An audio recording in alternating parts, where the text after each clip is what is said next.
carcinogenic and horrible our food is, and amazingly tasty that it is at the same time.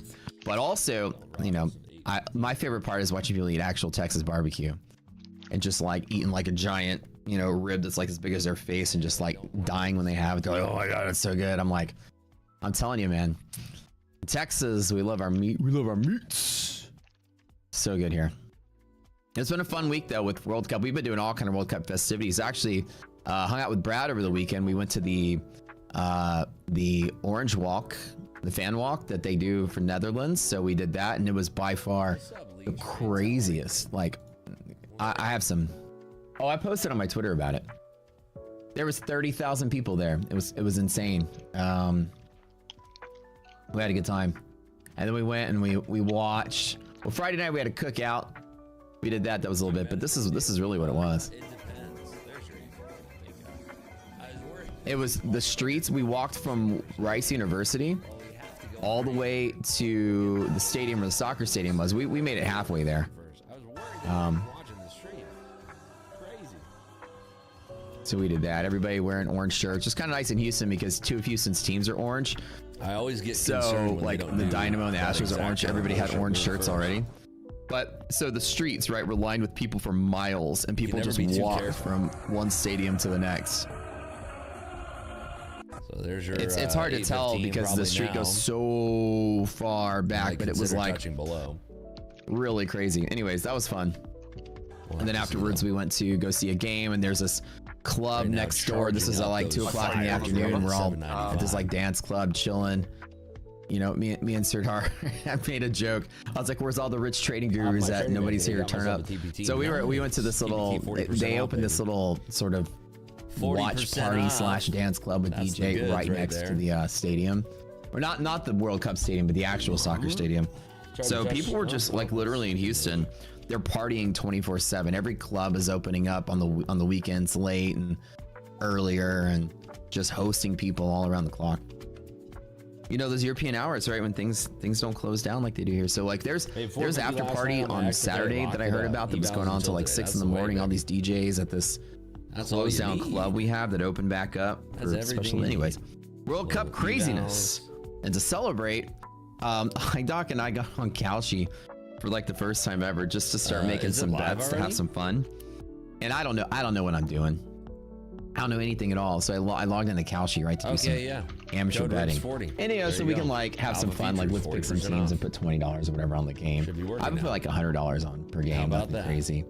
And so I put 10 G's into a Kalshi account just to fuck around. But while I'm sitting there over the weekend, and me and Brad, some of the people sitting there, I'm like searching around. I'm like, man, you really can bet on anything. And I looked at this thing, and it was like, you can bet when the Fed cuts rates, raises rates, how many rate cuts we're gonna get, how many rate hikes we're gonna get. And I had this idea. I was like, ooh, I'm really good at this. Now this is terrible because I'm just doing it for fun. I'm not gonna do the betting thing a lot, but the cool thing is that it's very easy to predict what the Fed's going to do, but it's not easy to predict what the market's going to do in response to that.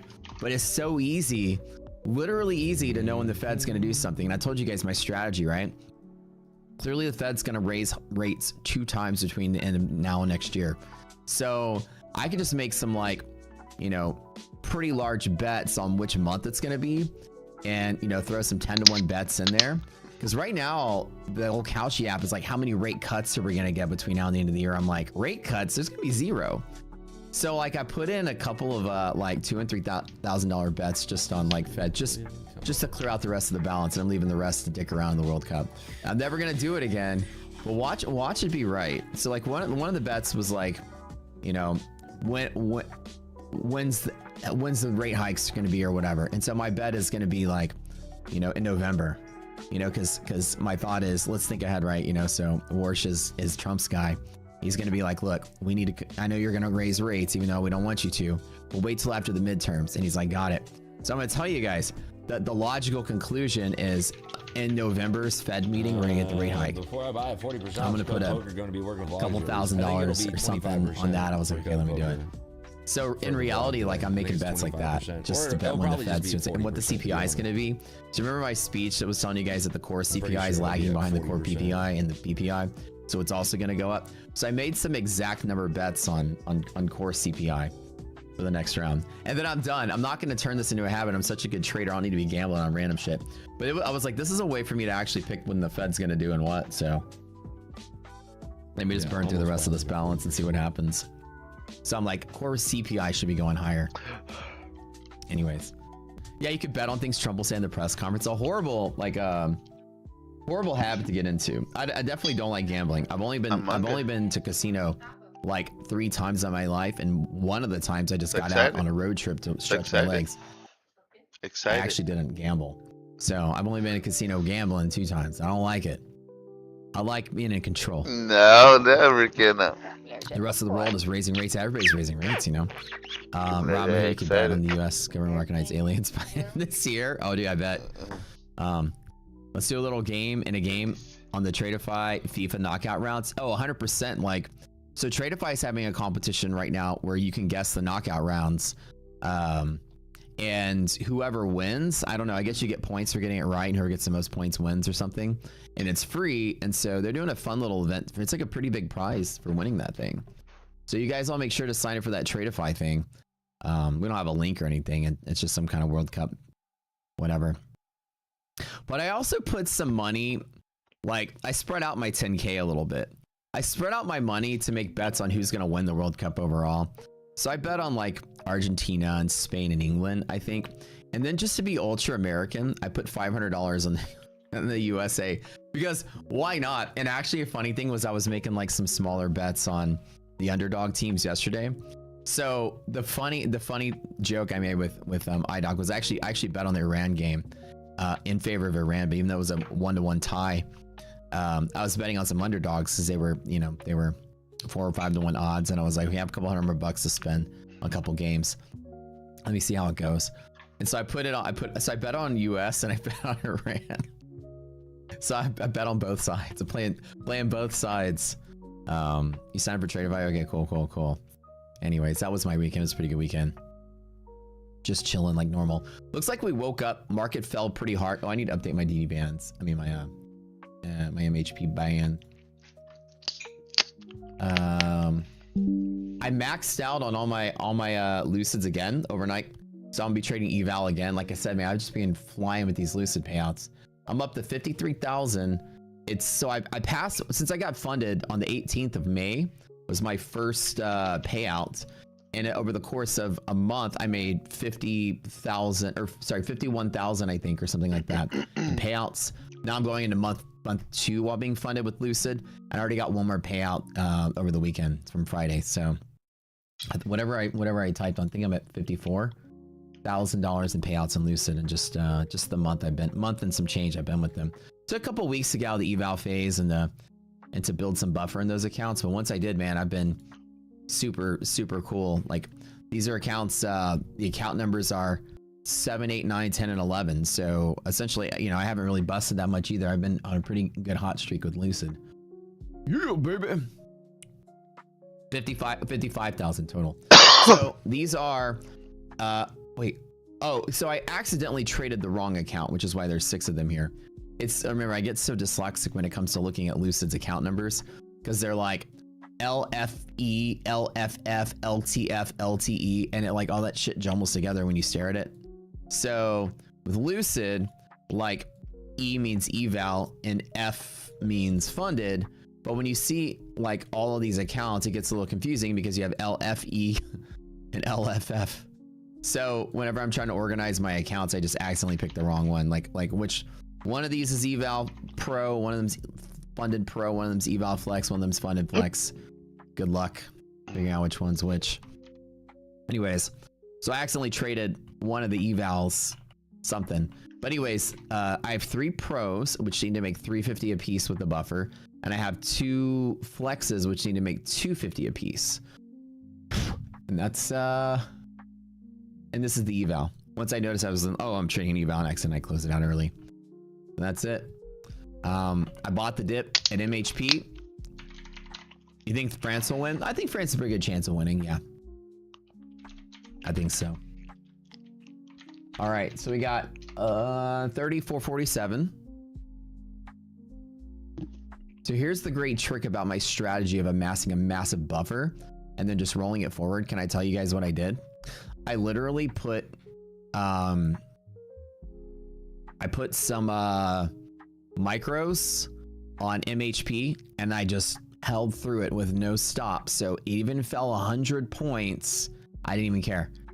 I was gonna go all the way to full daily loss limit on the pros, and I was gonna blow the accounts up on the flexes, and I was gonna hold through because I knew we were gonna break through DD ban and all that hard. But literally, I bought here and I held, and then look at that.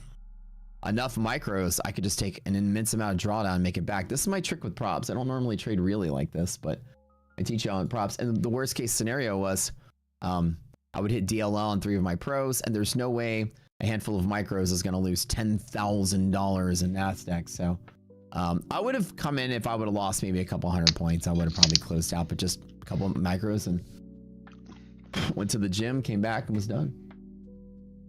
It's pretty simple. Again, the strategy risks busting the account, but when I build the buffer, I usually let myself lose maybe a third or so of the account before I pull the plug. I don't usually let it blow up. I was just kidding.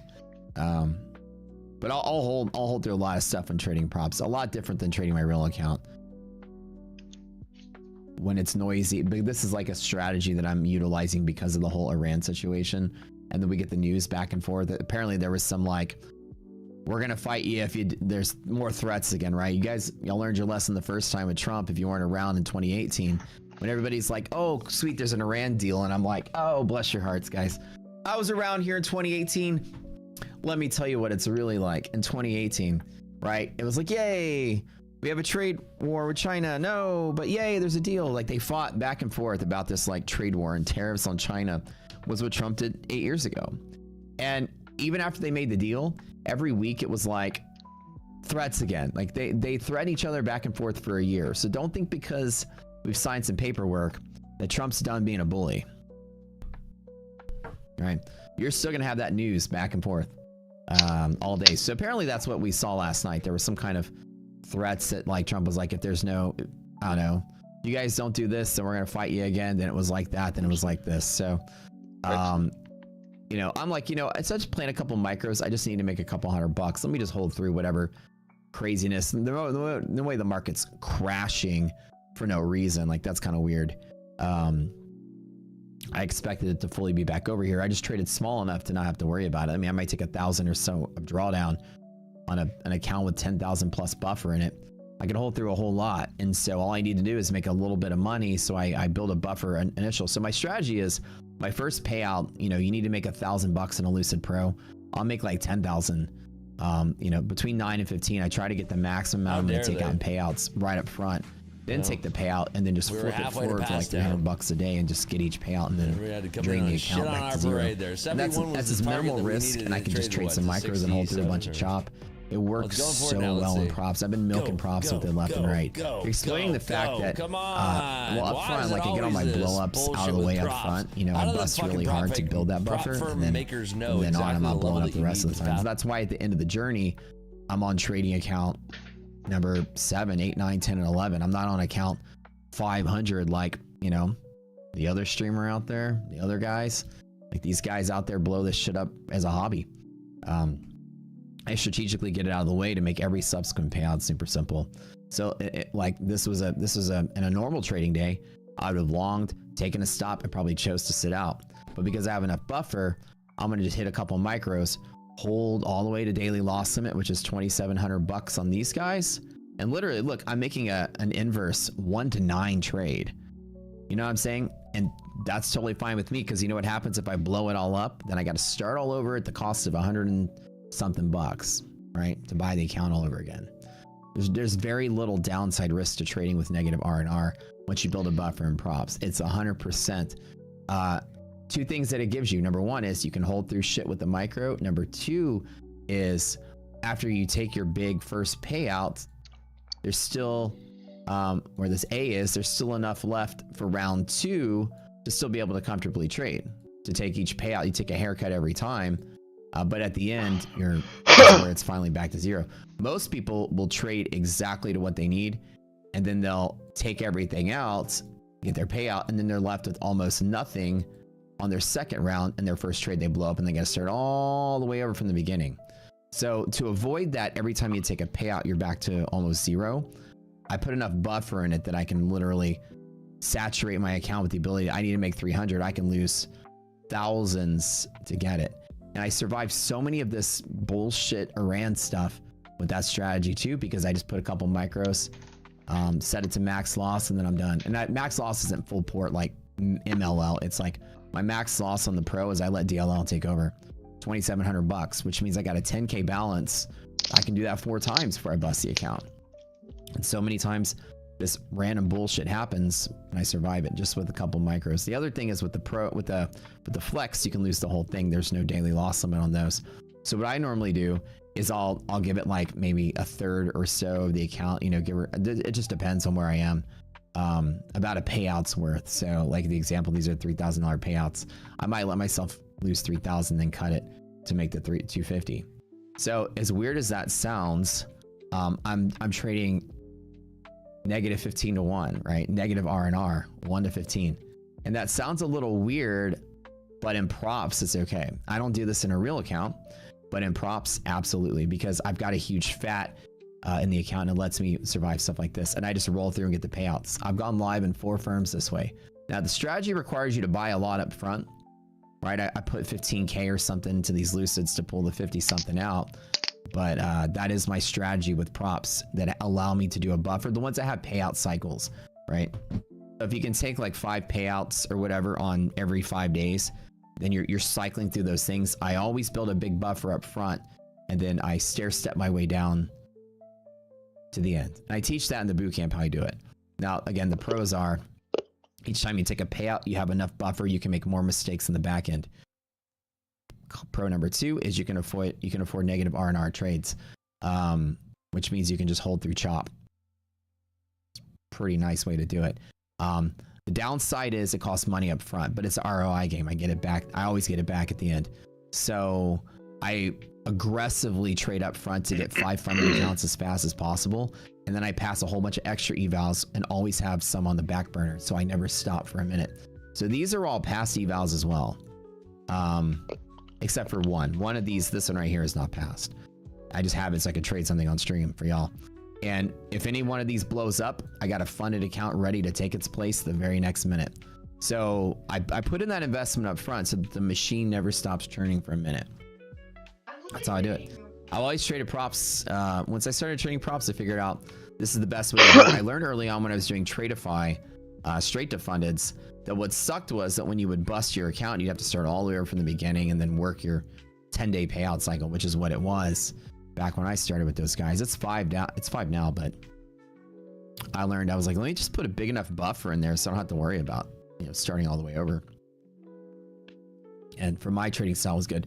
The other downside is you got to be a good trader, right? You have to you have to know where your good pivots are. You have to know when to pull the plug. You can't just bag hold to zero. It defeats the whole purpose of the strategy. But why not DCA in at below MHP? Andrew, you can, but I don't need to, right? The one thing I'm trying to avoid, I'm not trying to make money, right? I'm not trying to break even. I'm trying to just not blow up. All I need is a couple micros. That's it. And so I'll hold like for a couple micros. I don't know how many hundreds of points of NASDAQ that is to hit 2,700 bucks. Well, let's see, 800 every 40 on mini. So, 80 bucks every micro for 40. So if I had 2 micros, it's 160 bucks every 40. So 200 points is, wait, so 200 points, 45, 160, 800 bucks on 2 micros for 200 points. Like 200 points, I'd be upside down like 800 bucks on $2,700 drawdown. The goal is not to add risk because then you can blow up. You can hold through a whole lot of shit, and all I need to do is pop above it for a hot minute. There's a 74% chance we end up there by the end of the day. So my goal is not to make money. My goal is to survive till the end of the day, right? That's literally the trick with this and the negative R&R strategy on props is that you just want to make it till the end of the day, which means you need to be small enough just to hold through whatever to get there. You're right. I could double down and add to the risk. I never do. I put the micros. My stop is like way the fuck down here, and then I just hang on to it. Why do some traders not like it when TPT takes them to a live account? I think y'all are learning that traders don't like it when any firm takes you live. Not just CPT, it's every firm. Nobody wants to go live because live accounts are usually pretty bad and actually TPT is the best live program out there right now. But many live programs, it's just sim funded is a way to do strategies like this. Like I'm putting in hundreds of bucks and making 50,000, right? Something like huge R&R, right? Or sorry, huge return on investment if you do it right. When you go to props, it's like, okay, you can make some money putting a little bit in, but when you go live, it's like, okay, here's a live account. Now you actually have to be a good trader. You can't gimmick the live account. It's a lot harder.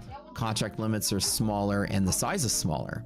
Most of these firms, when you go live, give you like $5,000 to $20,000 live account. Imagine watching people online making $1 million payouts in the sim funded side, and then you get a $5,000 trading account from your best prop firm, and you feel like you got hosed. You know what I'm saying? So, is there a code for next gen after passing the eval? I don't know what our I don't know what our reset code is right now. It's I don't have it in my, hold on, let me see if I can find it. Yeah, we don't. I need to be able to, let me ask my team about that. Oh, here it is, discounts. Let me see if they got some. Oh, here it is, here it is. Give me a moment, I'll let you know. You're asking about next gen? Okay, hold on one second. It only says 80% off of evals.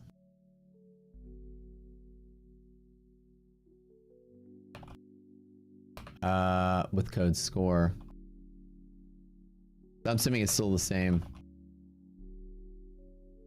Probably it's still SCORE.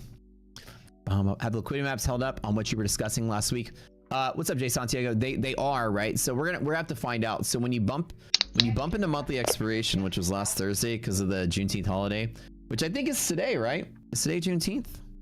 Today's actually Juneteenth, or was it Friday? Either way, happy Juneteenth, America. And so we have this kind of like Thursday expiration, which is a little, you know, unusual for the market. Was it? Well, it was Friday. Okay, well, happy Juneteenth last Friday then. I didn't know if it was Monday and they celebrated it Friday because of the market. I never know. So anyways, we had a Thursday expiration. Was Friday was a holiday? Makes sense. This Friday was the half day. Okay.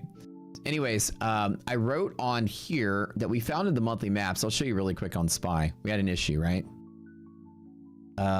Here. Boom. SeuPaaai monthly maps showed something a little alarming.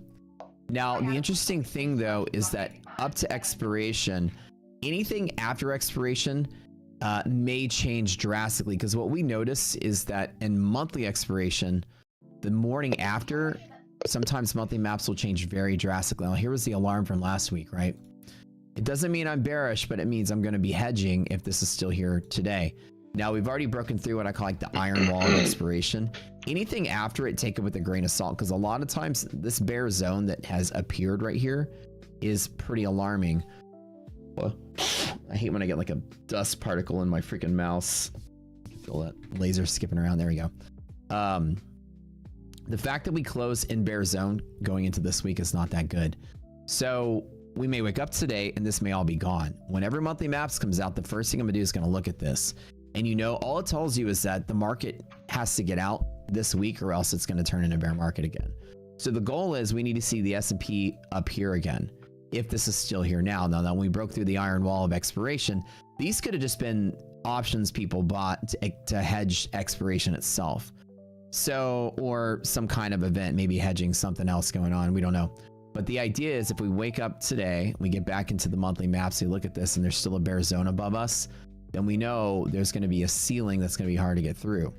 If the DD ratio is greater than half, then it's just like any other Arby's trade, you guys. We don't short against it. We're likely to take the bet that we do break into it and become liquid. If this is less than half and we bump into it, you know what to do. We're back down to selling. And so we'll see that immediately today. And the question becomes, are we there today? On the market, again, is building up for that. And I think people are just still betting on, you know, more fallout from Iran and, of course, less transparency from the Fed. Like, what the heck's going on with that, right? And Kalshi, there was a bet that says, will there still be forward guidance on the next Fed meeting, right? Like, will K. Warsh get rid of the dot plots? Because he said these things, right? It's kind of scary that the Fed is like, we're going to be less transparent with offering forward guidance to the market. You know what I'm saying? I mean, I kind of do hate that idea as a math guy and data guy myself. I like getting the data so I can forecast things, but I also like the idea of the press conference not being a huge event that we all have to pay attention to. Imagine the press conference no longer, I don't have to watch the freaking stock market once a month at 1 o'clock Central until the the next 2 or 3 hours. The market literally, like the market turns, I see where he's coming from. The market turns into a casino when people are asking the Fed, like, what's going to happen next time? The Fed always says the same shit. I mean, well, I mean, we kind of, I mean, we kind of don't know. We kind of, I mean, there's data and they're always just dodging, right? And it's the funny, let me see if I can open up this Fed projections. Let's look it up. Right, and it's the funniest part is that, oops, hold on, let's get the PDF version of this. It's always funny that this comes out once a quarter, right? And you see that they tell you what their estimates are and their projections are for every year. Like, we're gonna guess what we think GDP is gonna be here, and here. Dude, if the Fed could guess this shit like any better than anyone else, these motherfuckers would be traders. You know what I'm saying? They'd run hedge funds. It's just like the guy at your bank that's like, we'd love to put your savings account into a CD. You could make some money. I'm like, motherfucker, if you were good at predicting the market, you'd be at home in your underwear trading from a computer like I do. Like, don't recommend your trading products to me like you know something about, like because you work at the bank, you're some financial expert. These dopes are all as bad as any other fucking guy out there trying to trade. So look at the Fed, look at the variance forecast errors on GDP growth. This is how the error they usually have. Here's the actual change in real GDP, this red line. And as time goes by, first of all, it's a megaphone shape, so the error gets bigger as time goes out. But look at this. We think the change in real GDP is going to be 2%, plus or minus 2%. Imagine the error of plus or minus 100% of your actual median. It's like the error. This shit's just a crapshoot. Like it's probably a good idea if they got rid of the forecasting, turning the market into a casino over 100% variance. I'm like, you know what I'm saying? This is the 70% confidence interval. So the way you read this graph, you non-math types in here, the Fed will guess what they think the GDP, and they do this for all the data points. They guess where they think GDP is going to be, and here's their guesses. They think the real GDP growth rate is going to be here. But confidence interval based on historical forecast errors. What this means is, in the past, how wrong you motherfuckers have gotten it. We're going to take that historical forecast error and apply it to here. And based on history, this is how wrong you actually are in your guesses. So we turn the market into a casino. It's something that's, well, we think it's 2 plus or minus 2. So it's between 0 and 4. It's 100% range in both sides. So it's a wide bet. It's a wide guess. It's not very accurate, is what they're trying to tell you here. Is not an accurate guess. So why the hell are we playing, you know, slot machine on these big wide guesses, right? It's very 50-50. And even like the confidence interval on unemployment rate, 4 plus or minus 2%, it's pretty wide. It means the Fed gets it wrong a lot. It'd be a really good reason to have forward guidance if it was like, what's the inflation going to be? Well, 2%. It's going to be, you know, 3% plus or minus 1%. I mean, that's a little tighter than the error on the GDP. Blah, blah, blah. That's not like part. That's actually a tongue twister. But still, though, it's not that accurate. You know, when you're talking about inflation, 3 plus or minus a whole percent is the difference between rate hikes and rate cuts. I mean, it's a huge crapshoot there as well. At 2%, there's no rate hikes. At 4%, maybe there are. And so basically the Fed gets it wrong. And overall, the federal funds rate, where they project like the median projections, which is the middle of that dot plot, where like the biggest, fattest part of all the votes are. This thing right here, the median is the median. Like, so, you know, essentially you line them all up. Where's the middle? The middle. So that's about the average. Median's not necessarily, in this case, median's the mean, but the average, right? and where they think the rate will be, look how wrong they are even about the rate. At the final page here, it's like, we think the rate's going to be here plus or minus, 2026, 375 plus or minus 1 whole point either side. I mean, that's massive. And even projecting 2 or 3 years out, imagine the interest rate. Well, it could be 3.25, or it could be 5.5, or it could be 1. Somewhere in there. Somewhere in there. And we're gambling on this shit. You know what I'm saying? So Warsh is it's not a bad idea to say that, let's not make the press conference about guessing, because Wall Street is like, give me a hint. Give me a hint. And you know what I mean? What's the rate going to be in your long-term projection? 3.5, maybe 1, maybe 5.5, somewhere in there. And everyone's like, do I long? Do I short? You know what I'm saying? It's a little reary, if you know what I'm saying. So, you know what I mean? Maybe not a terrible idea to just say, like, let's just kind of talk about maybe what's going on this year and leave it at that. You know what I'm saying? Because this is how crazy the range can be. Anywho, the Beetlejuice voice. Hey, my Beetlejuice voice. Nice fucking model. Damned if you do, damned if you don't.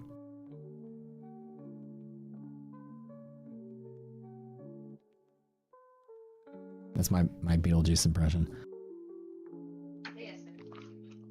Come on. If you flip this, they can't get wrong at scale is that big. Yeah, that's the whole thing. And when GDP is normally between 0 and 4, we're gonna say maybe 2-ish or plus or minus 2. Yeah, like it seems like it kind of makes sense not to turn the press conference shoot into like a what's the Fed gonna do in the future guessing game. I think Powell spent the majority of his career as the Fed chairperson by saying, well, I mean, we're gonna look at the data. Nice question, but we're gonna look at the data. Nice question, but we'll see how the data plays out. And you're like, that's what I would say too as a scientist. Like, you asked me the same question 40 times. I'm pretty sure it's rather annoying. And I think maybe Warsh doesn't also want to make his job just about standing up there in front of the cameras, dodging questions for the next however many years he's going to be there, He's like, I don't want to deal with that shit. That's kind of stupid. And maybe not a bad idea. I mean, the data person to me is like, nah, go ahead and give me your guess. I'll understand about the range of where it's at. But as far as what Wall Street cares, 3% plus or minus 2 whole % on the funds rate is completely useless data for a projection because they mean complete polar opposite. So as long as the Fed gets it, their guess is pretty much useless anyways, right?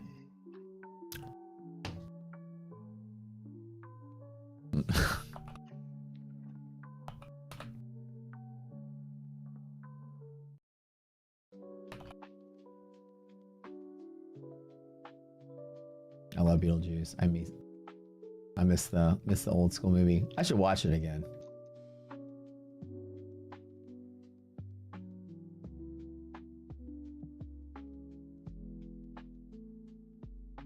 I'll eat anything you want me to eat, and I'll swallow anything you want me to swallow. Now come on down. And I'll chew on the dog.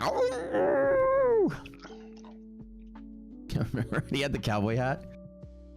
Thanks, pretty good, pretty good. 8 minutes till open, yep. So many great actors in the original. I know that it was like a super good cast in the original movie. You had Winona Ryder, Alec Baldwin, Gina Davis, what's her face? She just died. God, what's her name? Kevin's mom from Home Alone, and Jesus Christ, Catherine O'Hara. But they had what's his face, the fucking pedophile, Jeffrey, whatever. We don't talk about him. Johnny Dangerously was really, really funny. I love that movie. If you haven't seen it, Michael Keaton plays like a 1920 style. It's like a 1920 style kind of gangster flick. Like a slapsticky kind of comedy. It's really good. Do I still trade my live account? In this environment, I do trade my big account. I don't trade it on screen though. I paused my on-screen challenge until the Rand stuff is over. I'm tired of trading and doing so well, and having the market go against me, and then people make videos about it. They're like, look, this guy took all this drawdown. I'm like, all right, you know, I'm gonna wait till this is a stable market again, then really show off again. I did take the $805,000 out of it though, and put it in a bathtub, and now I bathe in it every night. Wipe my armpits with dollar bills. You lived in the town that it was filmed in? Oh, the old Beetlejuice? Oh, that's kick-ass. So they haven't, is there anything still there from the movie? Like, they had the bridge. I'm sure the bridge is I mean, obviously a real thing, the one they crashed off of. The little red bridge or whatever. That's kind of kick-ass. So anyways, guys, we open in 7 minutes. Hit the like button. Do me a favor. We got a lot of cool stuff going on. Events today. Top One. We're talking about Top One this week. We introduce you guys to a couple of new firms as Prop Score is sort of becoming like this just massive force of cool stuff being introduced to everybody, because you know, when you're trading props, nobody knows what's good unless the influencers are telling you do this or do that. Everybody out there is paid to promote stuff. You know, we're an affiliate of everybody equally, and we use Prop Score, which is a ranking site, to kind of like tell us which accounts are good and bad based on numbers, right? This is all math, and we use different like a scaling I guess like a ranking system is based on, let me show you really quick, actual data related to the firm about ROI, difficulty, time, and etc. goes into an equation. An equation is going to rank all the firms rather than you guys watching some influencer tell you this is good and that's bad. You can do your own homework, and you know, you can go to the site and play around with it. You can mouse over it like a lot of these things, and it'll explain to you what all these scores are. And it's all based on how quick you can get a payout or how big the payout is. You know, they come in very close to Tradeify's rankings, which is really good. And of course, they have an 8.2 score. We talked to these guys, pretty good stuff. PPT score is really high, which we always love. Elite Daily is kind of like their, you know, it's 3 days to pass and then 1 day to pay out. It's very much, I like the same day payout accounts out there. We got a bunch of those to give away today. I think we have like 8 of those things to give away today. 8 Elite Dailies. Oh, sorry, 4 Elite Dailies, 4 Instant Fundeds. Kick ass. Kick ass today.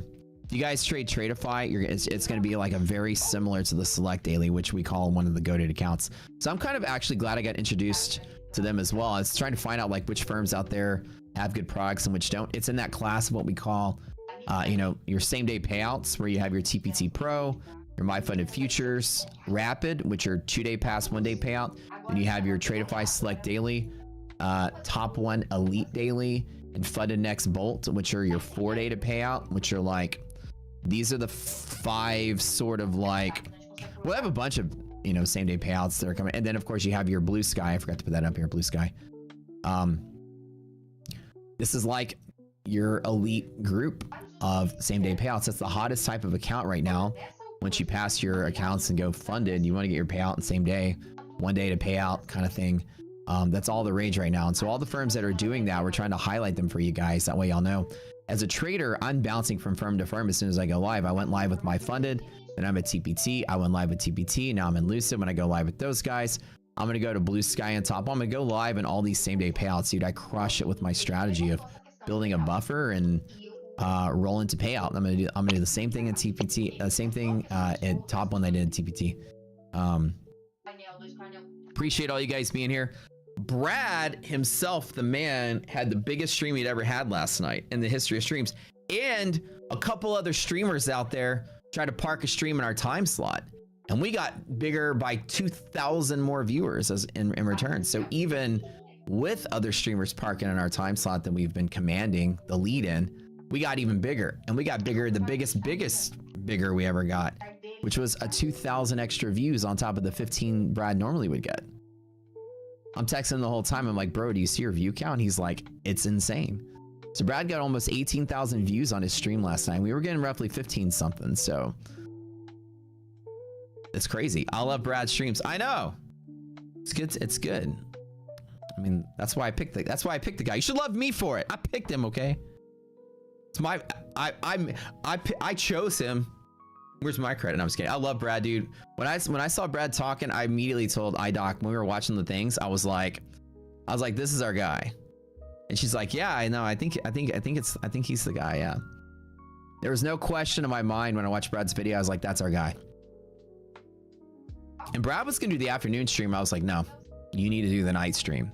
He's like, why? I was like, you just trust me. He's like, I'd be cool if I did the afternoon stream. I just follow up where you are. I was like, no, nighttime. And I'll tell you why. And then we talked about it. And he's like, okay, I'll give it a shot. And the night stream is like one of the most popular streams in all of trading right now.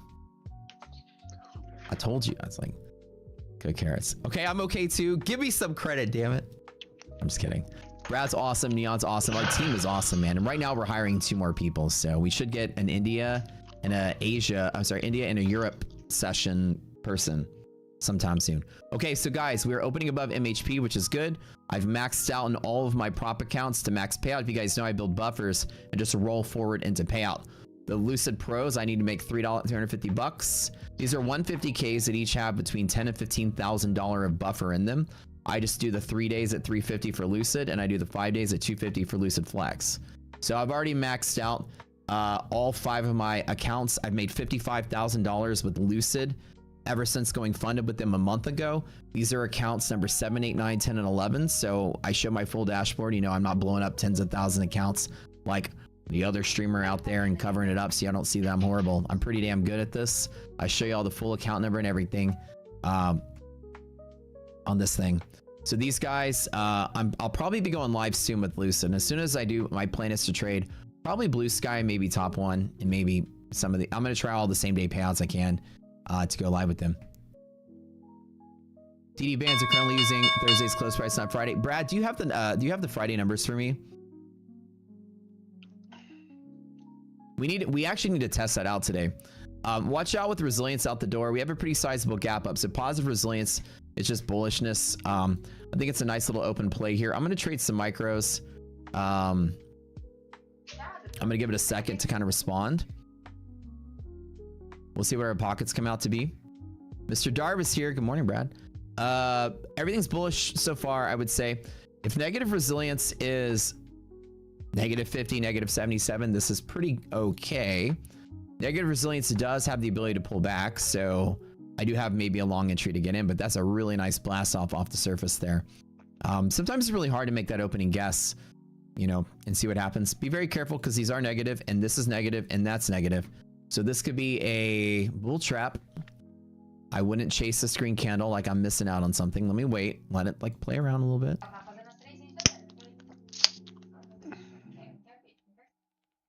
What's my opinion of Matt Kors not getting the $1 million payout from Apex? Well, he probably cheated or something. Well, also, you know, I mean, that guy deserves everything bad that happens to him because he pumped and dumped AMC to a bunch of grandmas and stole their money. So, you know, nothing to that. I have a very particular hatred for penny stock pump and dumpers.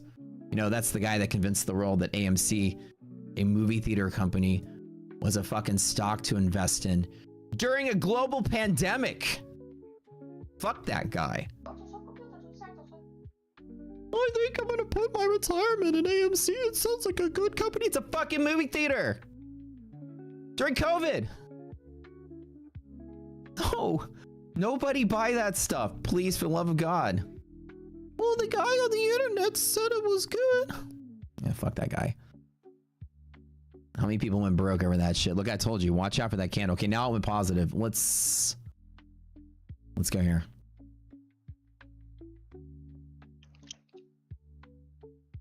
A movie theater during COVID? Tell me more about your great investment idea. Freaking retards, I'll tell you. Made a fortune off of that, I guess.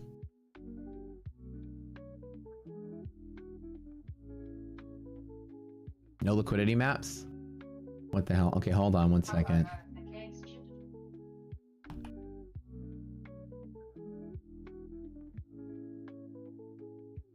Talking to my team really quick. Every time after a holiday.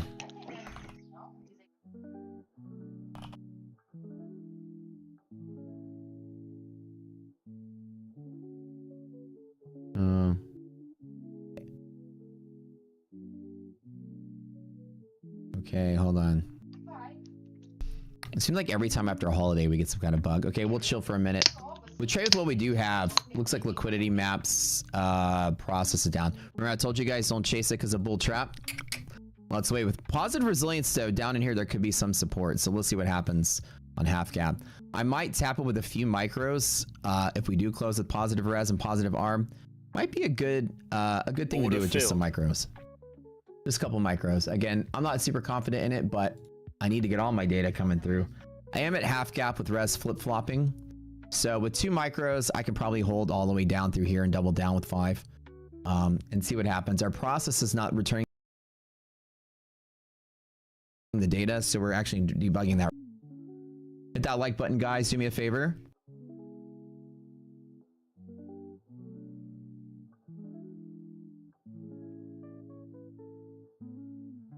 Apparently we have a server issue going on, so he's looking at it right now. Half cap with sword, positive res, positive arm. Okay.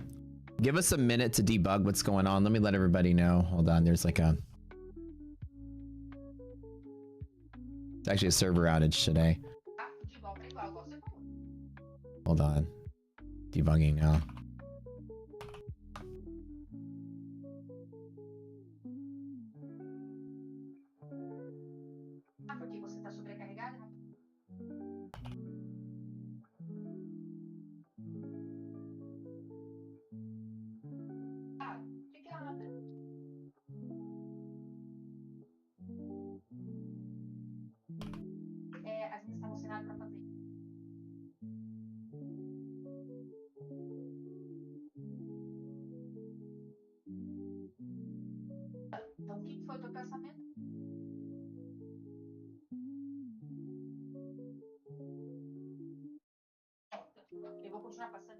All of our processes in AWS are not loading up today. What the hell? We have an entire server outage. So I longed from half gap back up to gap fill right here. Beautiful scalp. That's an easy peasy scalp. On 2 micros just closed out. Someone's gone to AWS. Anyways, we can trade off of resilience that we have right now. Okay, give us about a minute. Looks like it's something showing up right now. Some huge outage going on our side, but we're trying to reset our process there. Should be fine. This is a traditional half gap support play. I do that all the time. You guys got to see 2 pretty decent things. I didn't chase along. I waited, fell to half gap. Indicators went positive. Traded right back up to gap fill, closed out on the scalp. That's pretty simple. I really want to see more of my data come through though before I make burger decisions. You know what I'm saying? I know. How many of you guys in chat actually bought AMC and GameStop and made some money off of that craze? When I watched that stuff happening, I was so anti, like the boomer that I am. I was like, I'm not gonna mess with that stuff. I have this special hatred for penny stock. If you guys know my life story, I have a tragic tale that I always tell every once in a while about how much I hate penny stock pump and dumpers. They are like the scum of the earth. But anyways, did y'all make some money off of it? If y'all made money off of it, then I'm happy. If y'all got lucky, but I didn't touch that stuff the longest time. Look, according to the trader, if you ask them why Apex doesn't, you know, we have a lot of evidence that a lot of honest people get denied at Apex. It's kind of hard to say. If you ask the firm why somebody gets denied their payout or whatever, the firm will say it's the trader's fault and the trader's scamming them. Like the trader's, you know, doing something like MAE, you know, violations or whatever. Well, honestly, like when you got 2 scams, the trader's a scam and the firm's a scam, then who's the least scam, right? So it's kind of hard to say. You're still short GameStop from time to time. Ah, very nice. You know, the funny part, so guys, long trade 822 to 992 until we got map should be coming in pretty soon. From there to there is the trade. I wouldn't long personally beyond the green line. Once we hit DD bands, probably it. Brad, do you have the new numbers? I know I asked you earlier. Oh, I got it. Okay, so I'll just do NASDAQ really quick. Brad says, so we're doing an experiment right now, 3913, which is here. Okay. And the experiment is, can we reference the actual halt price, or sorry, the close price on a half day, which we should. And that is something we need to do, 3380. Okay, and that's way down here. So we're going to correct the DD bands. Did he post? Does anybody have the S&P numbers for me real quick? Thank you, sir.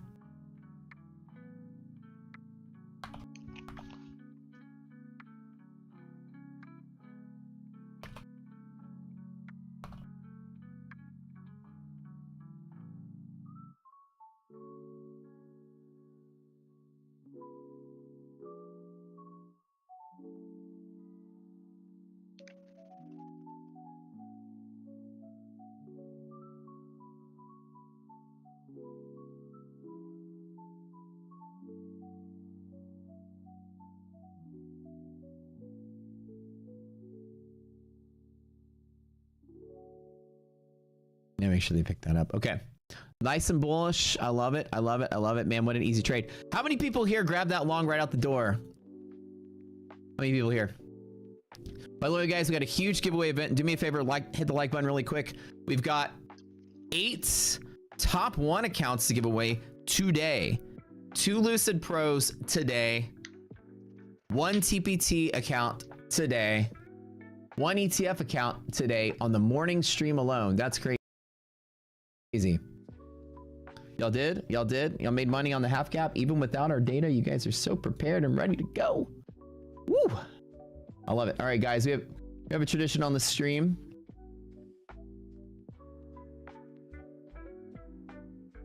A little bit of tradition. Do me a favor, okay? I'd like for you to, if you don't mind, I got OnlyFans that I want to do, and I want you guys to all, you know, show me your P&L really quick. If you don't mind whipping it out for me. I want to take a photo of it so I can post it over the internet and make some money off of it. Can y'all whip it out for me? Big, small, doesn't matter. We don't judge. We're all family. We're all on the same team here. Like, we cheer you on. I mean, you can do a lot with a small P&L. It's just about how you spend it. 300 in chat, 400 in chat, 600 in chat, 180 in chat. Oh my God, 1,300, 1,100, 1,200. There's some big P&Ls. Sir Darb with 4.8K across 3 accounts, even without maps. Oh my God. Maggie 374, Saline 100, GG 980, Jebel 200. You guys bought the dip or something? Man, just whip it out, set it on the desk. It might be so big you gotta hold it with 2 hands. I'm curious, like, how your P&L curves. That's very important to me. Most people think it's all about the size, but honestly, the curve is more important than the size. Does it curve up? Does it curve up a little bit? I'd like to see your P&L if it curves. The best way, that's you, slightly to the left and up. Your P&L goes back. P&L slightly to the left is like goes back in time. Passion Blue Sky, congratulations. Oh, Kyle, 3,200 today. 5,700 last night. Jesus Christ, Kyle. There might be something to those Varus bands after all, dude. I'm keeping an eye out with my development team about the updates. I'll give you guys an update as soon as it comes out. Hockey stick, baby. Hey, there you go, Gino. There you go. There you go. There you go. Nice P&Ls, guys. Nice. What's the green line? Okay, so DD bands only reference the previous close price, which is Thursday's close. However, in recent studies, we found out that we need to still use half days as a reference point. So this is the half day reference point on DD band. Right here. So this is referencing Friday's half day close, while as the current presented risk interval bands are based on Thursday. So we don't have it actually adjusted for those holiday half days, and we're gonna do that right now. Sir Darb's P&L hairy like his feet and toes. No shit. Oh my God. Y'all are hilarious. All right, thanks for showing me y'all's P&Ls. I get off to that stuff. I like seeing you guys. Show me how all that big fat money y'all make. Good job, good job, good job. People here for the first time. That's so funny. Y'all are gonna learn pretty quick. Our stream is like that TV show Arrested Development. If you've ever seen it before. See, the jokes compound onto each other in that show to where if you've watched all the previous episodes, the jokes get funnier by self-referencing. You just gotta be here. People are like, okay, it's my first day on that Mac guy stream and he's asking me to whip it out for him. Oh yeah. Oh yeah. 100%. We have this song submission channel where people submit songs using like AI. And dude, they've written the funniest shit for like the random stuff we do on the stream. That song actually came from this one person that was like, hey man, show me the P&L. And he was like saying it all day, and I was like, it's right here on the screen. And then we were like, people were like, yeah, Matt, whip it out for him, you know? And then they wrote the song. Show me the P&L, whip it out. Yeah, show me your bank account, show me your birth certificate too. Like, you know, you gotta prove it. Okay.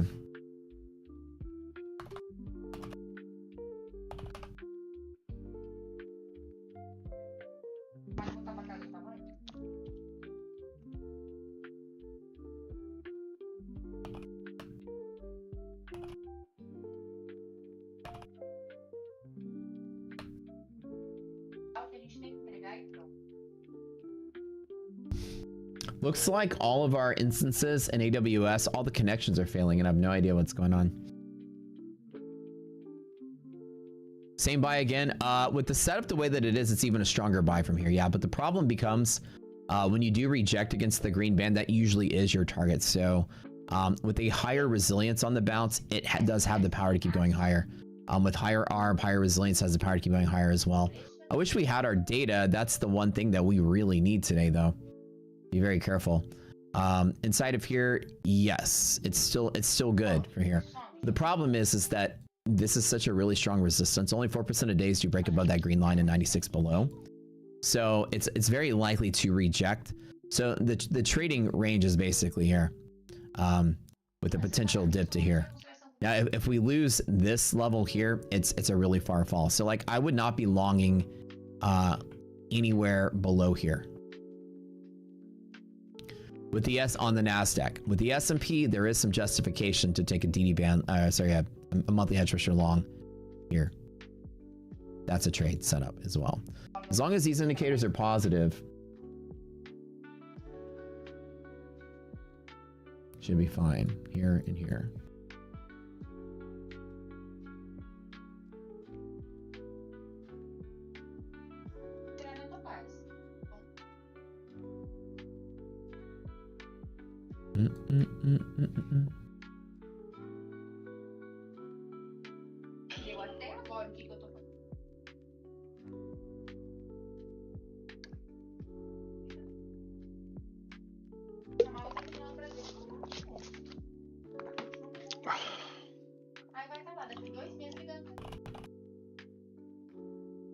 Aí vai ganhar o dobro.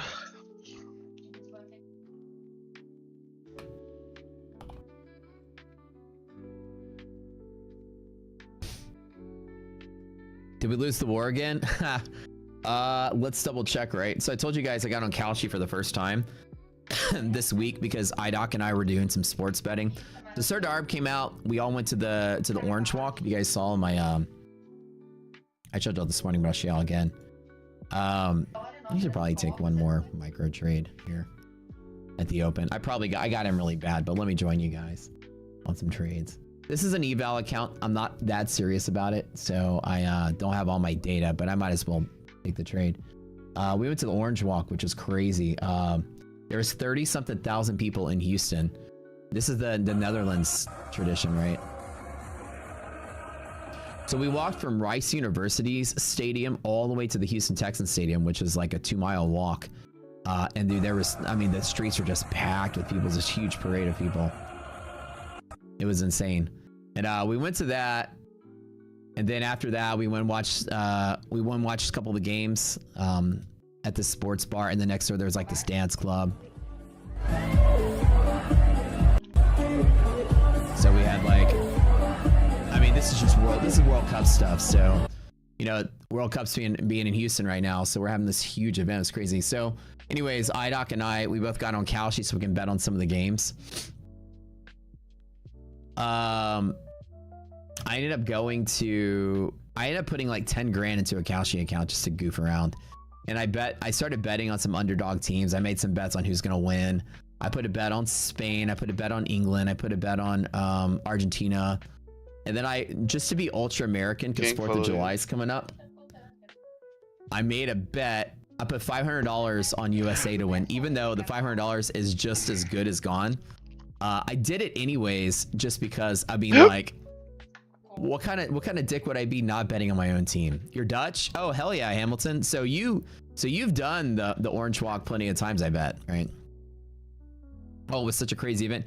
Houston went crazy for it because you know why? Because all of Houston's home teams are orange. The Astros are orange. The Dynamo, our soccer team, is orange. So like everybody's got orange jerseys and orange shirts already. When people are like, we're going to walk around the street in orange jerseys, everyone in Houston's like, you rang?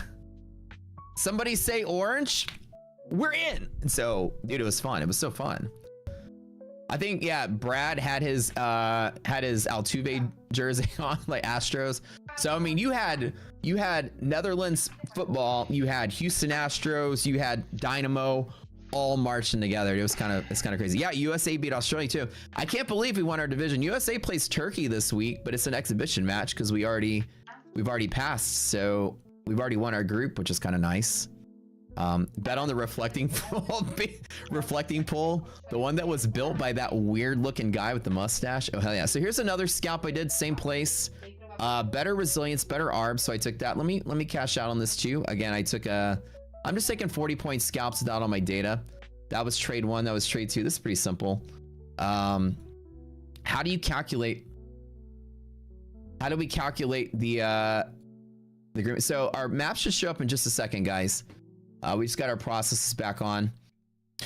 The green line is based on margin requirements, and it's a distance off of the previous day's close, plus or minus some distance we calculate. It's called a risk interval, and it's a structure point in the actual market itself.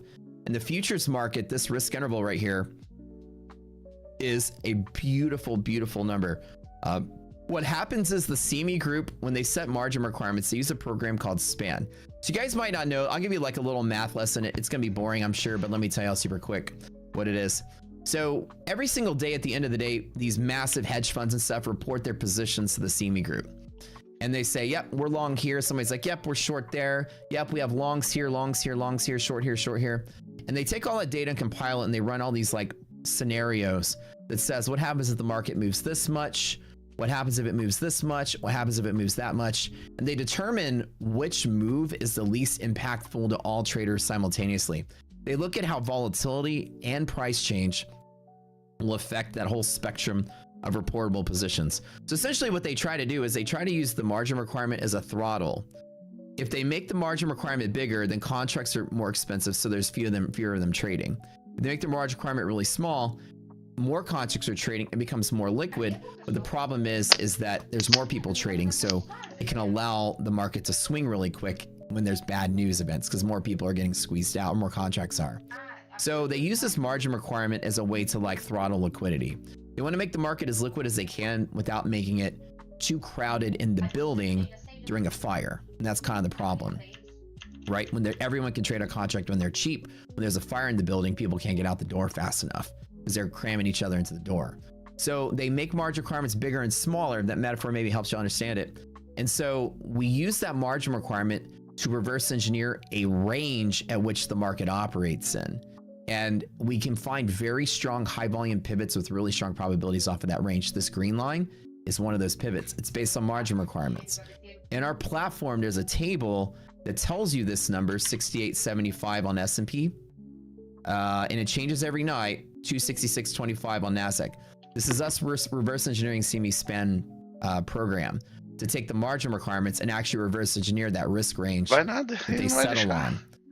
So this is the ideal range that prevents the markets from going ape shit when something happens. When you're outside of this range, the markets can be a little misbehave a little bit, and down here as well. So the way that we trade is we always trade to that band and close out. That's usually our exit target. And the probabilities are staggering on this. Watch, only 4% of days close above the upper green line. Now ignore these two because holidays, we have to change our process. The green ones I drew are the correct ones. 8% of days close below, 4% of days close above, and 88% of days will stay inside of the bands.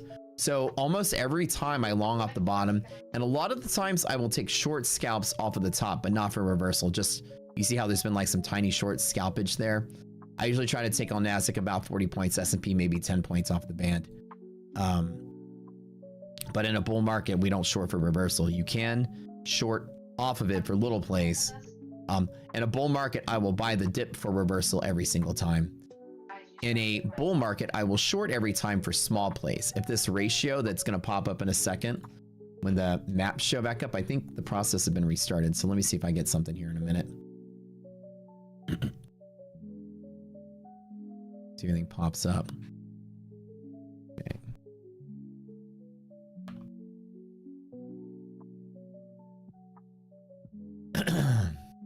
That's a good trading day so far without even having to think about it. The accurate ES, no, I need to do the calculation again, which maybe one of you guys have done the ES for me. If y'all can give me the ES numbers, por favor. Anyways, yeah, so I put $500 on the US to win, because why not, right? Also, be kind of cool if on the 4th of July the US played against England or something, even though we'd get kicked out of the match.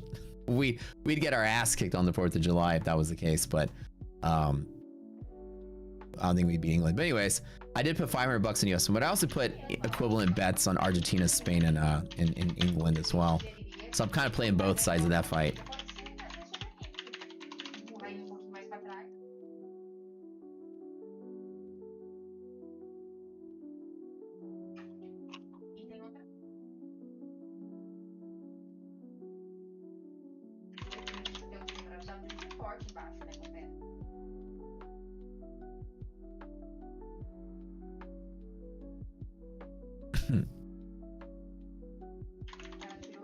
You guys can actually beat England. I'm not gonna lie, this year we've actually been doing pretty well. I actually don't. I'm about 80% sure it's a throwaway bet, but I'm like 20% hopeful. The US has been doing very well in the World Cup. Why did I bet on France? I wasn't gonna bet on everybody. France is the more likely to win, so like I don't take that bet because it's I try to take, like, when I try to make a sports bet, which I don't do a lot, my thought is to bet on like 3 teams from the top 10 and then 1 team in the top 20 sort of thing, rather than betting on the expected favorite, right? Like I said, I don't know anything about sports betting. I'm the worst person at this. When you ask me why I do something, my answer is because I'm pretty fucking stupid and don't know what I'm doing. Well, I could bet on the French because I'm French myself, but there's no chance the US wins. But it's not for the US to win, it's to, why would I not bet on my own home team? You know what I mean? Just because, I mean, I'm sure it'll pay out like 10 to 1 or something. But maybe, right? We just did it for fun because IDoc was doing it before me. We all went out. There was like maybe like 15 of us. We all went to this place called Pitch 25 to watch the Netherlands game after the walk. And she's sitting there like glued to her phone, and she's like making $20 bets on every game and just having fun with it. I was like, I want to get into that. So I loaded Kalshi up. And I found out that you can make bets on anything. That's what people said, but I didn't know. So originally I put $500 in. I was like, whatever, let me make some small bets with you guys. But then as I saw what you could bet in, I was like, okay, I'm gonna have some fun with this, and then I'm not gonna use it anymore. I promise. I don't like to gamble. So I ended up putting in $10,000 rather than 500, just to have some play money. And you can make all kind of bets on, like the NASDAQ 100 price today at 4 p.m. You can make a straight run bet on the NASDAQ range it lands on. Will the July 2026 FOMC statements include forward guidance? Yes or no? I put a $100 bet on yes, like that we won't get rid of the forward guidance just yet. But we will eventually. Who's the World Cup winner? You know, Argentina, England, Spain, US. Fed decision in July. Do we get a rate hike? No rate hike. You can bet on like Fed decisions, which I think is so funny because I'm actually really good at predicting when and why the Fed does something. So I was like, let me make some Fed bets, just some whatever. So when is the Fed's next rate hike? Before July 2026, before whatever, before 2027? I put a $5,000 bet on before 2027. Just for fun. I don't know what the odds are going to pay out on that one. I think it was like 3 to 1 or something. So yeah. No, again, I'm not trying to pitch a service to you or recommend gambling. Because I saw that you could actually do Fed bets, I thought that'd be kind of funny. I'll tell you, the Fed's going to raise rates 2 times between now and Q1. Probably the first time after midterms, because Kay Warsh is Trump's guy. They're going to have to raise rates to stop inflation, but they're not going to, I don't think they're going to do it for the midterms. I think Trump's going to be like, look, can you wait till after? So my bet is November. When we start getting, when that ability pops up on Kalshi, I'm going to drop another 5G on November because that's a really good bet that we get a rate hike. See, the Kalshi app is still saying stuff like, how many rate cuts do we get this year? I'm like, wow, people are still betting on rate cuts. Okay. It's pretty easy to determine there's rate hikes. Anyways, it's just play money. Gambling's pretty dumb, but it sounded like a lot of fun to me. So I got some pretty sizable bets on rate hikes. What will the CPI be in June of 2026, July of 2026? You got all these kinds of, what's core inflation in June of 2026, right? Like, since CPI or PPI core and PPI year over year have both gone up, the PMIs have gone up, but core CPI hasn't gone up. It's lagging. It's still at 2.9. I'll put in $1,000 bet that core CPI will be over 3.0 on the next read because it needs to be going. It's still going up. It's delayed. If core PPI is going up, core CPI is eventually going to go up, right? So I'm thinking like, how fun is this? But I'm not doing it for realsies. Like I said, I just put in 10G to spread out a bunch of bets. I really want to play the World Cup with everyone else. Have some fun. And then I'll probably delete the app. I don't like betting. I don't like sports betting. I'm not good at it.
All right. So today, guys, we got a big ass giveaway going on. Let's go ahead and get started with it. Let's talk about it really quick. I'm gonna start a couple giveaways. I have 8 accounts to give away today with Top One. Let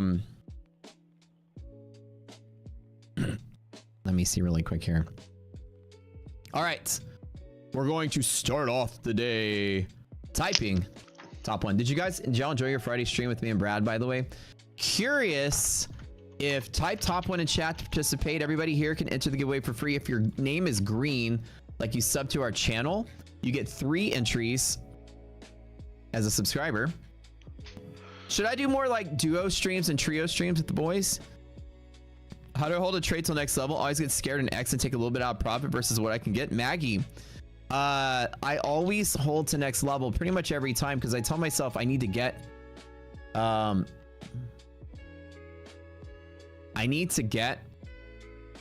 the full profit Press iPad. or the full stop. I never rob either side. That's kind of the way that I do it. So I either get the full amount or the full loss, and I have to tell myself to stick with it one or the other. And sometimes it'll hurt, right? You buy the dip and you're going to your full whatever your take profit is, and then it goes down, you actually lose the trade. That's happened sometimes. But what I don't see, the problem is with most traders is that say that I was still long right here at this white line, and say that I put a stop right here.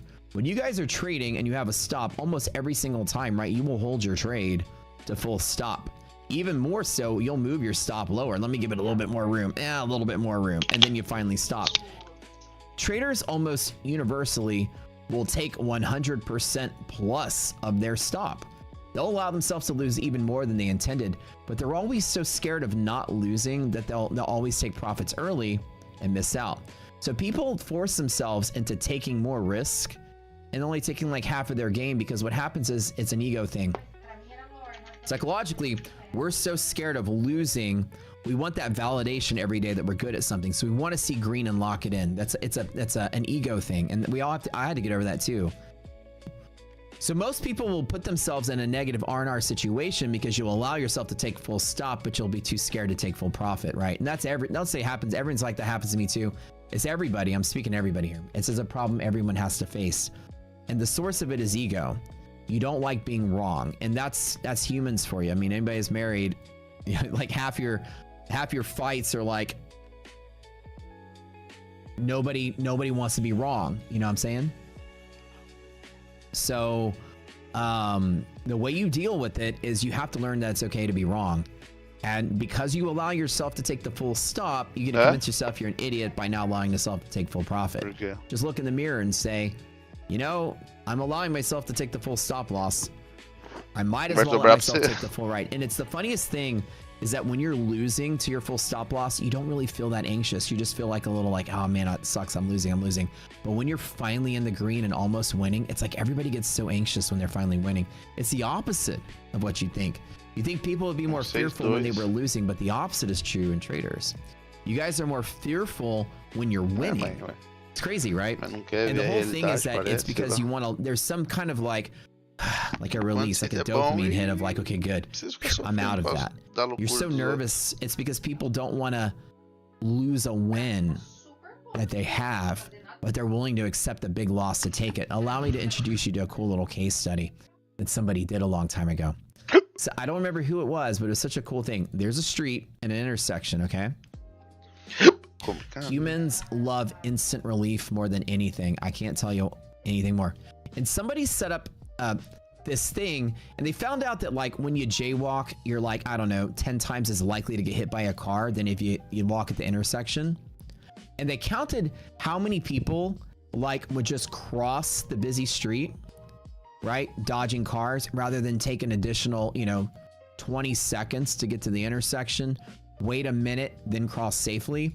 And they found out that the overwhelming majority of humans are going to risk killing themselves hundreds, tens, or however many hundreds of times higher probability of dying to literally save 30 seconds of inconvenience. Like, human risk management as mammals, I don't know how we made it this fucking far with such horrible gauge of our environmental surroundings. I don't know why we didn't get eaten by every fucking animal out there a million years ago. As horrible as we are at gauging risk around us, you'd be willing to risk your life to save 30 seconds of convenience. And that's how stupid we kind of have been as humans. So because we're very much willing to take enormous amounts of risk for mild convenience, you trade that same way. We breed like rabbits. That's kind of how we did it. So you trade the same way. You're willing to take enormous amounts of risk for the little bit of relief you have when you're right. It's something up here. We're all that way. Probably we're not that tasty. Probably the meat's probably really tough. I don't know. It probably just tastes bad. Anyways, but yeah. So you have to just tell yourself, if I let myself take 40 points of stop, I might as well let myself make 40 points of P&L. And if you start to feel nervous and you have to battle that nervousness, then you're trading too big and it matters too much to you. Start trading smaller and those feelings will go away, I promise. All right, top one, type it in. We're gonna give away 4 of these elite daily accounts and then 4 of the instant fundeds later, just to give you guys some of that too. The elite daily accounts are pretty cool. You guys might be familiar with them. Very similar. There's a very similar like Tradeify Select Daily, similar, right? 3 days to pass, 1 day to pay out. Fantastic. I love these rapid accounts. I also love my girlfriend. Thank you. Thanks for breakfast, baby doll. Everybody, if it's your first time on the stream, say hello to iDoc. Look. Hey guys. Very cool. So she's the stream mascot. She's here to hang out in a bathrobe. I wish I had your job. Oh my god. And I'll eat everything you want me to eat, and I'll swallow anything you want me to swallow. You did the Beetlejuice hoedown dance. What, is that what it was? We were talking about Beetlejuice earlier, and I did the whole Beetlejuice song, and you were doing the what's the Beetlejuice dance? Somebody told you to floss. Uh-oh. She's good at that. Oh my god. Oh my god. Oh my god. This fucking DJ over here. Did you bet on the game? Oh, okay. Hold on. I already bet on the Wednesday game. You did?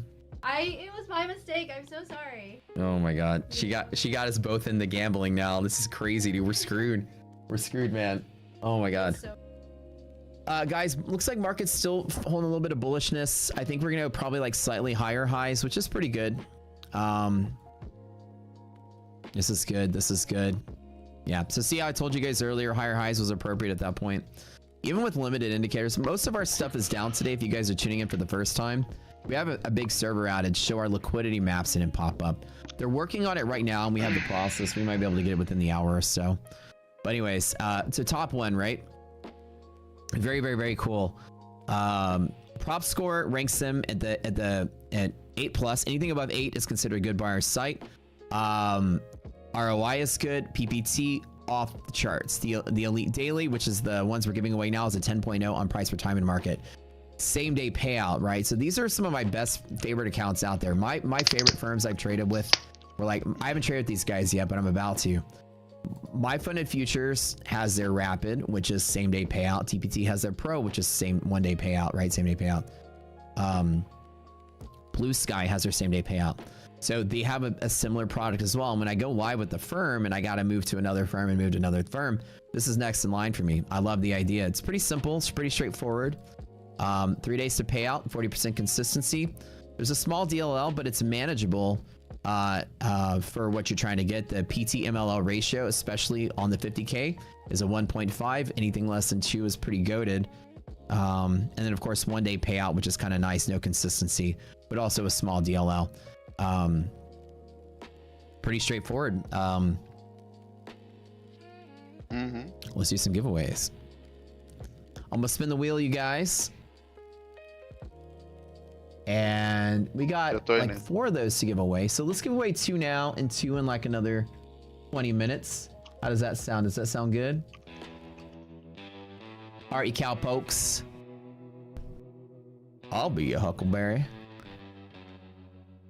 Time to spin that wheel. Your cowboy dance. Hold on, wait. You need a hat. Tell us, that's why we're asking you. He's got prop firm bounties in a burlap sack and a boot camp lasso slung across his back.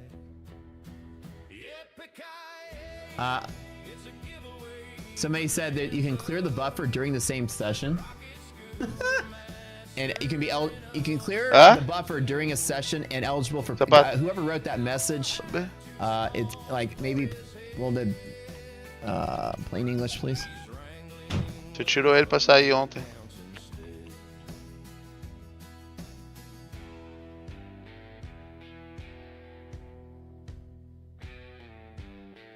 They said you can clear the buffer. I don't understand what he's trying to say. You can clear the buffer during the session and eligible for payout. That's missing a bunch of fucking adjectives in that sentence. I don't know what you're trying to say. You can be eligible for payout and instant request. You don't need to wait for the end of the day to close the update. Oh, close update. Oh, okay. What he's saying is you don't need to wait till the end of the day to update to request. With top 1, you can request the minute you get your payout, your target. Very nice. Certain firms, like Lucid, for example, you have to wait till the end of the day. Which is top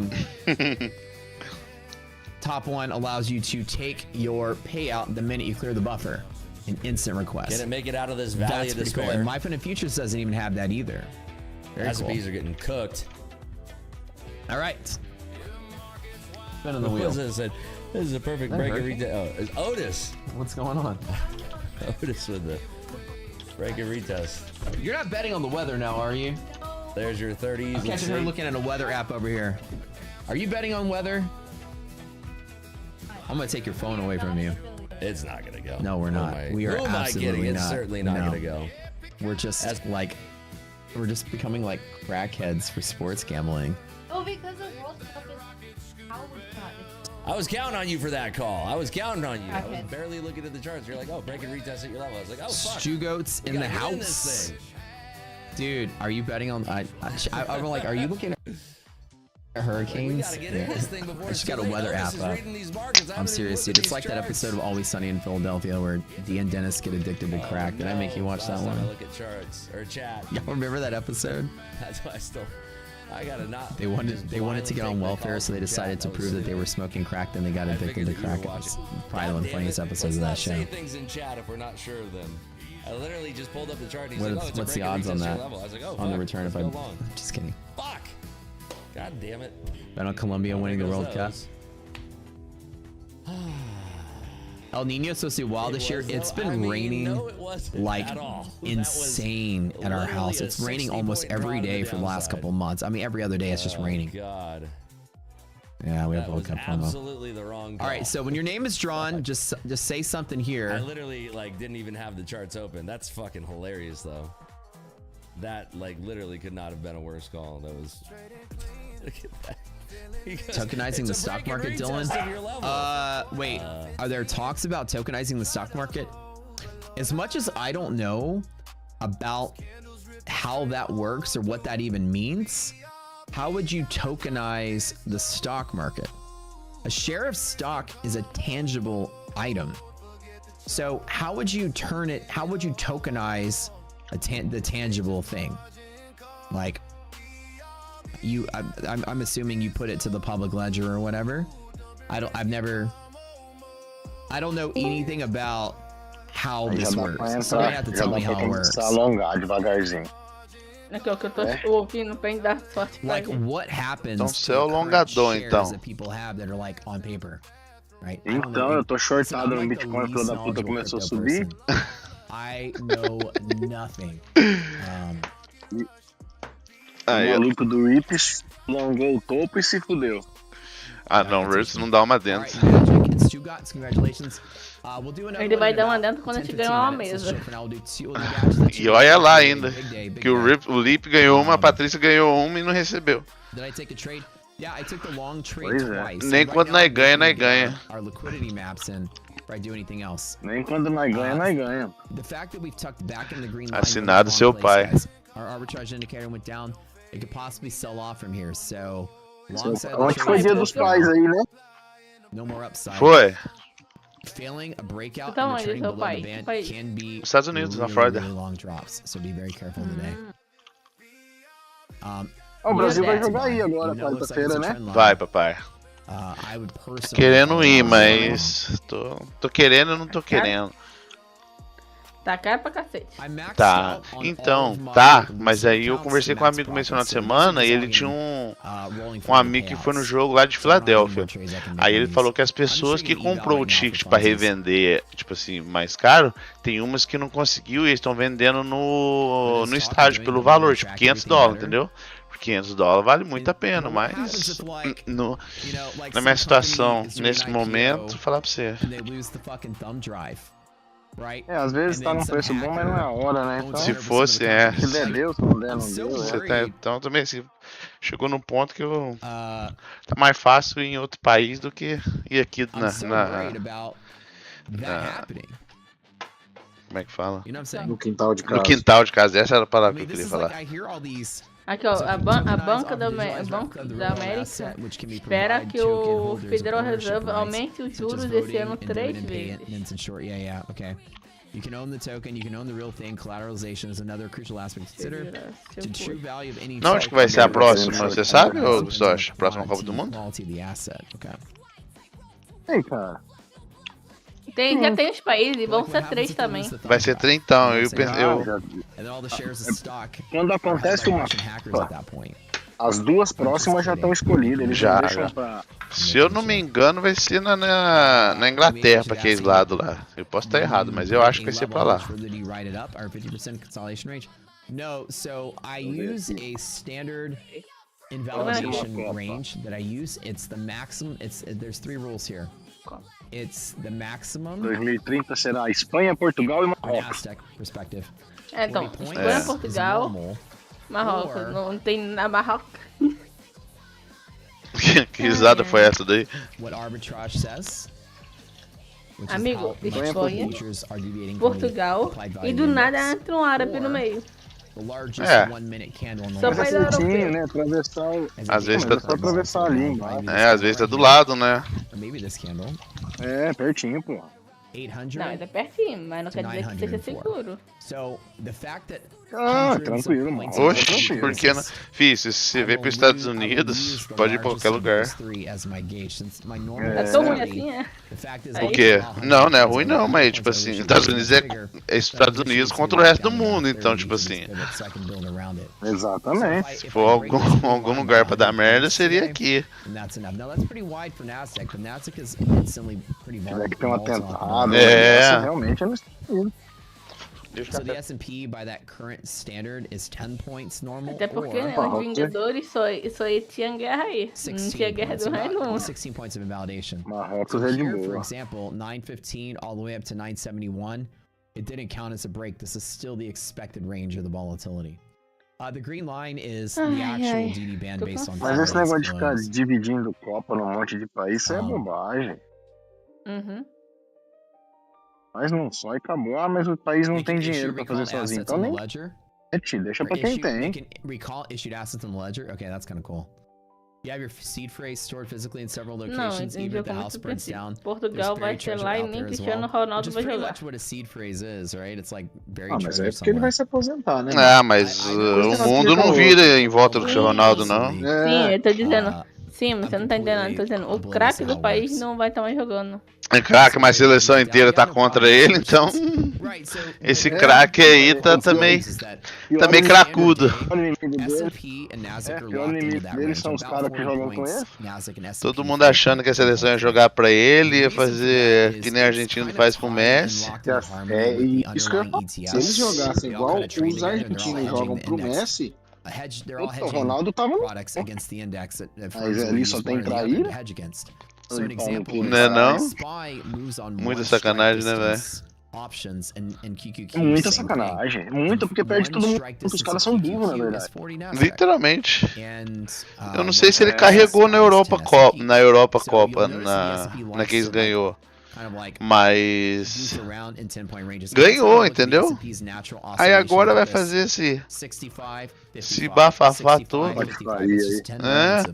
The natural cycling is like looking for buyers and sellers in that standard liquidity. Olha o que eu mandei aí da SpaceX. No, it would be roughly about I forget what the quote is. SpaceX já fechei, acabou, não olho mais. And you can see like there's Nasdaq bouncing Make around. sure you ready for our first entry? Here we go. Eu não Era trade só funny, we joked about like eu writing não it trade separately, token like com just menos de at any 200x. point if we O wanna SpaceX só throw pode it, 100x. Eu só come tradei back, porque era IPO. But I joked that I'm gonna be like, Two things can change on this that is Tuesday, like Já standard. até apaguei aqui dos And meus just favoritos. and we were joking about we're gonna talk shit about each other in this Volatility room. can just increase very Should be like a rapidly on the yearbook. spot. The market Yeah. can be on those ranges. Have a So great the largest marriage. one-minute candle is a Yeah. good gauge of what that volatility usually is. Tag How 'em. quickly it can move in a Não, minute. Is o about Elon that Musk same levantou muita oscillation. grana So com isso you'll see aí. that, like, Certo, ele não tá errado. Yeah, Ele é what o dono else da do parada, ele you do? Closes jogou the bridle? na bolsa e pegou dinheiro depois do bolso. My Todo mundo family vai. or my parents met. A questão é se ele vai investir ou não na SpaceX. Eu acho que vai. So like if you're a bear, Ele you não can é tell yourself, pilantra. let me short small Yeah. here and Has small an here and build. Caiu bastante. Very and much so. overshoot. Yeah. And if you Definitely pass past 100 my points, Ah, then you cai, né? Os have caras to usaram trust a me, SpaceX Wildcard, como they sendo went de to liquidez de raise this mercado, né? mindset. Entendeu? If I have a larger volatility, I need to play a larger entry Wow, range, lots not of just wedding like Maior a IPO da história, você acha que o nego não vai Não, vender? a wider range. Vai ficar segurando isso aí? It's really solid. If you guys are just first tuning in, Me this weekend? teach you a little bit about what we built here. Is there Vai holidays? fazer um Our dealer fundo lá gamma embaixo, exposure e depois tools. ela vai What we começar a excel andar in normal. here. Wait, what? De 3, 4. That's not a worldwide thing? Nope. I mean, these pivots are it based thinks on it exists, our but pretty Yeah, nobody low really right. celebrates volatility. that. And this volatility thing that we talk about